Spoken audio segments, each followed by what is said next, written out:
इज्जत की कीमत इसलिए है क्योंकि इज्जत के माध्यम से आपको कुछ और मिलता है। क्या मिलता है? माल, तमाम तरह का माल मिलता है।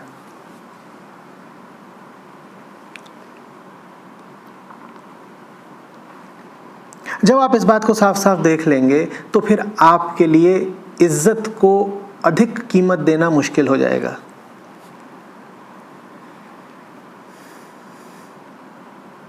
और गौर करिएगा कि जिससे आपको माल की जितनी ज़्यादा अपेक्षा होती है, उम्मीद होती है, उसकी नज़रों में आप अपनी इज्जत उतनी ऊंची रखना चाहते हैं।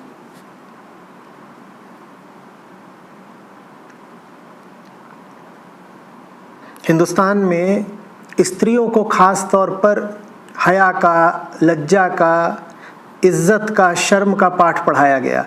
कहा गया कि स्त्री को तो सम्माननीय होना ही चाहिए। पुरुष कलंकी निकल जाए, बुरे चरित्र का निकल जाए, कोई बात नहीं, स्त्री के दामन पर कोई दाग नहीं होना चाहिए। स्त्री के लिए इज्जत का मूल्य बहुत बहुत ऊंचा बताया गया। किसकी नजरों में इज्जत? अधिकांशतः पुरुषों की नजरों में इज्जत।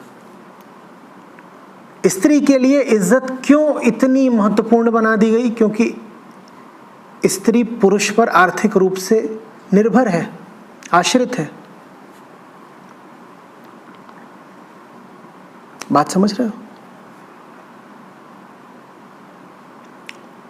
चूंकि उसको तमाम तरह के बंधनों में रखा गया, खुद कमाती नहीं, दुनिया का कुछ हालचाल जानती नहीं, उसको जो भी मिलना है भौतिक रूप से, माल, असबाब, पदार्थ, वो पुरुष से ही मिलना है। तो स्त्री से कहा गया तू इज्जतदार रह, और तेरी इज्जत इतनी बड़ी चीज है कि अगर तू बेइज्जत हो जाए तो प्राण त्याग दे।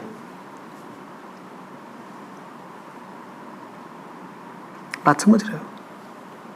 इज्जत के माध्यम से जितना तुम्हें दूसरों से मिलता है उतने ही तुम दूसरों के गुलाम भी तो हो जाते हो। क्योंकि अब लगातार तुम्हें कोशिश करनी है कि दूसरे के सामने तुम वही छवि रखो जो वो तुमसे चाहता है। स्त्री को पुरुष के सामने बिल्कुल वही छवि रखनी होगी जो पुरुष चाहता है। घर की औरत को बिल्कुल पाक दामन रहना होगा, सच्चरित्र, सती सावित्री। वो जितनी सती सावित्री है, जितनी सच्चरित्र है, पुरुष से उसे उतना माल मिलता जाएगा। वो पूरी तनख्वाह लाके उसके हाथ में रख देगा। बोलो और क्या चाहिए? गहने चाहिए, देंगे। और यही